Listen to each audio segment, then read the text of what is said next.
इस महीने की बरकत से अल्लाह ताला कामयाबी अता फरमाए। आज की जो हमारी ट्रांसमिशन है वो बहुत ख़ास और अहम है उन लोगों के लिए कि जो लोग रूहानी मुअल्लिज हैं, कि जो लोग लोगों के रूहानी इलाज करते हैं। आज का जो हमारा टॉपिक है वो है सहर मदफून क्या है और इसकी क्या क्या अलामतें हैं। सहर मदफून किसे कहा जाता है और जादू के ज़रिए जो चीज़ें ज़मीन में दफनाई जाती हैं उसको किस तरह हम जाहिर करते हैं, किस तरह उसको देख सकते हैं, किस तरह हम उसको निकाल सकते हैं। सहर मदफून की क्या अलामतें हैं जो इंसान के वजूद में होती हैं और सहर मदफून किस हद तक ख़तरनाक है और सहर मदफून किसे कहते हैं। यकीनन यूँ तो जादू की कई इक़साम मौजूद हैं, लेकिन सहर मदफून एक ऐसी किस्म है कि जिसके ज़रिए जादूगर हजरात या आपके हासिदीन जो आपको नुकसान पहुँचाने की कोशिश करते हैं वो आपके इस्तेमाल शुदा कोई ना कोई चीज़ हासिल करते हैं कि जिस पे ज़रिए जादू करना मकसूद होता है उनका। याद रखना, जादू करना कुफ्र है और जादूगरों के पास जाना ईमान को ज़ाया करता है और इंसान को कुफ्र के ज़मरे में ले आता है। यानी कि हमारे बुजुर्गों का ये कौल है, हमारे बुजुर्गान दीन फरमाते हैं कि जो शख्स अपने इलाज के लिए, यानी कि एक मुसलमान शख्स उसके दिल में ये वहम बैठ जाए या उसको कोई मलऊन शख्स ये कह दे कि तुझ पर काला जादू है और तेरा उतार काला जादू ही करने वाला करेगा। अब वो लोग जो कमज़ोर ईमान के होते हैं फिर वो इस बात पर अमल करके उस काले जादू करने वाले को तलाश करते हैं, फिर उसके बाद जाके उतार करवाने की कोशिश करते हैं। वो समझते हैं गोया हम सही कर रहे हैं, जबकि वो सही नहीं है। याद रखना, जादू काला हो, पीला हो, नीला हो या हर किस्म के जादू हो, उसका सिर्फ और सिर्फ वाहिद हल और इलाज कुरान है।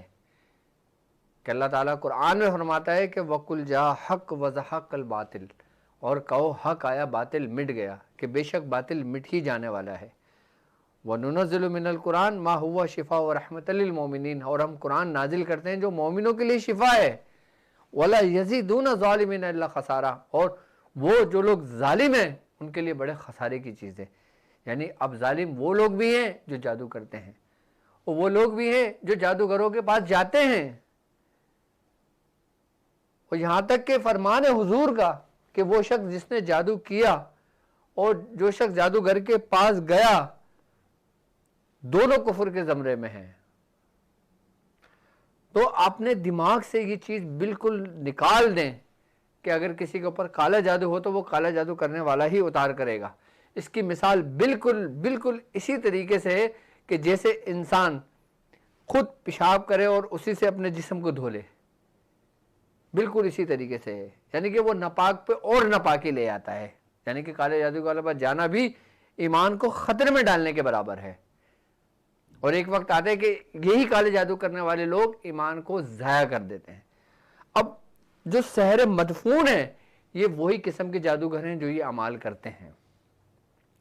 इसीलिए अमलियात की दुनिया में जो सहर मदफून है उसको बड़ा ख़तरनाक करार दिया गया है, क्योंकि सहर मदफून के लिए जो जादूगर हज़रात सहर मदफून करते हैं, जो सहर करते हैं, यानी कि अब वो जादू करेंगे दफनाने के लिए किसी ऐसे शख्स में, तो वो सबसे पहले क्या करेंगे कि उस शख्स का पहना हुआ कोई कपड़ा इस्तेमाल करेंगे।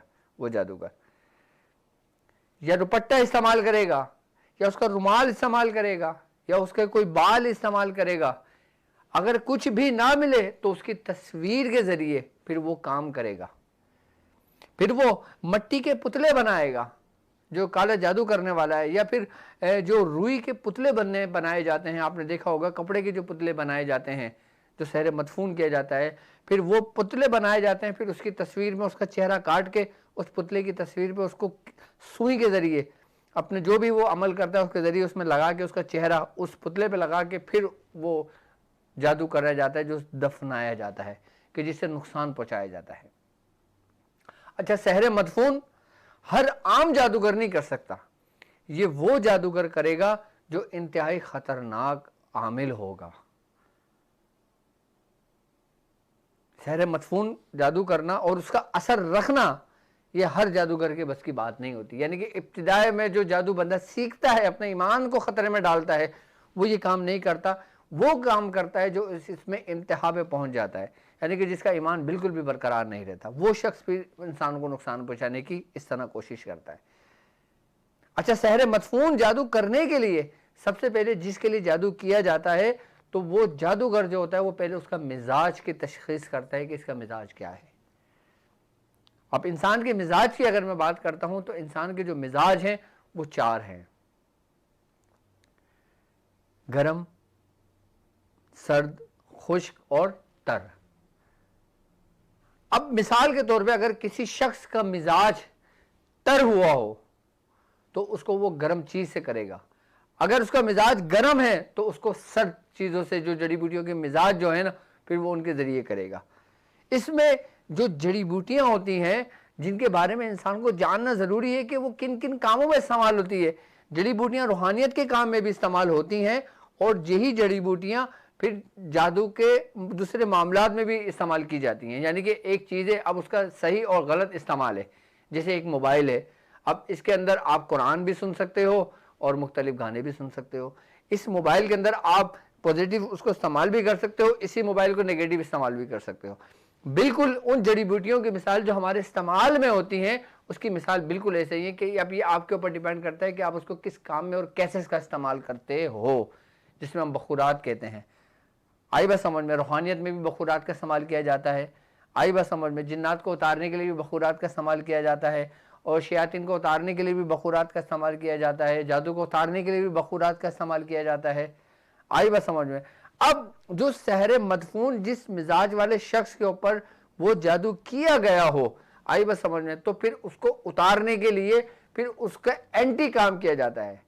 आई बात समझ में? यानी कि आप अगर आप सूरह कुरैश पढ़ते हैं, सूरह इखलास पढ़ते हैं, या आज मैं खास अमल आपको सूरह कुरैश से बताऊंगा कि सूरह कुरैश के जरिए हम जो सहर मदफून है उसको किस तरह निकालते हैं, मैं उससे तरीके का समझाऊंगा। एक आम बंदे के लिए भी सिखाऊंगा, समझाऊंगा, और एक रूहानी मौलिज के लिए भी, और एक उसके लिए भी जो ये काम सीख रहा है कि किस तरह वो उसको निकाल सकता है और किन किन जड़ी बूटियों से वो बखूरात तैयार करके उन चीज़ों को निकाला जा सकता है। मैं वो भी आपको तरीक़ेकार आपको समझाऊंगा और सिखाऊंगा इसमें। आई बात समझ में? ताकि आप ऐसे लोगों से कि जो परेशान हैं इन मामलात में, आप उनकी रहनुमाई, उनकी रहबरी कर सकें। सबसे पहले मैं आपको ये बताना चाह रहा हूँ कि सहर मदफून किस तरह किया जाता है। आई बात समझ में? तो सहर मदफून मिजाज देखकर उसकी पहनी हुई चीज़, इस्तेमाल की हुई चीज़, या उसकी तस्वीर, या उसके पैरों की मट्टी, या उसके पैरों की चप्पल, या उसका जूता, या उसके सर की टोपी, या रुमाल, या इमामा, या कुछ भी, किसी भी तरीके के जरिए वो इस पर काम किया जा सकता है और करते हैं ये जादूगर हज़रात। अच्छा, अब उसके ऊपर सहर मदफून हो गया। अब सहर मदफून जादूगर जो करेगा वो इस तरह करेगा कि जब वो अपनी जो शिरकिया कलमात पढ़ता है, जो कुफरिया कलमात पढ़ता है जादूगर, वो फिर अपने शयातीन से जो मदद लेता है, जिन बुतों की वो पूजा करता है, जो इस्लाम में कुफ्र और हराम है, वो शैतान जादूगर, वो इंसान जो शैतान नुमा जादूगर है, वो फिर उस शयातीन को हाजिर करके, और जो उसने पुतला बनाया हुआ होता है, जो उसके पास सामान मौजूद होता है, आई बात समझ में, वो उसके ऊपर उसको मुंतकिल करता है। उसका असर फिर इंसान के उस जिस्म पर होता है जो आम इंसान होता है। अच्छा, अब जो ये जो जादू होता है ना, ये इंसान के जिस्म के अंदर सराहियत नहीं करता जो सहर मदफून होता है। ये जहन में रखिएगा।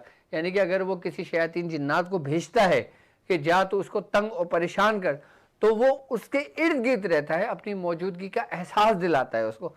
लेकिन वो जो शयातीन है, जो सहर मदफून किया गया है जिसके ज़रिए, वो उसके जिस्म में दाखिल नहीं होगा, इब्तिदा में हरगिज़ नहीं होता। आई बात समझ? जब उसका एक वक्त गुजर जाता है फिर भी नहीं होता। जब वो इंतहाई सूरत पे पहुंच जाता है तो फिर वो बीमारी की सूरत इख्तियार कर जाता है, फिर वो उसके जिस्म के अंदर सराहियत करने लगता है। तो सहर मदफून अगर इब्तिदाई वक्त के अंदर इसको निकाल लिया जाए तो इंसान फिलफौर ठीक हो जाता है, और अगर उसको दफन हुए हुए कई अरसा गुजर जाता है और फिर वही जो जादू उसके ऊपर मुसल्लत किया गया था फिर वो कोई ना कोई बीमारी की सूरत में इख्तियार कर जाता है उसके वजूद के अंदर।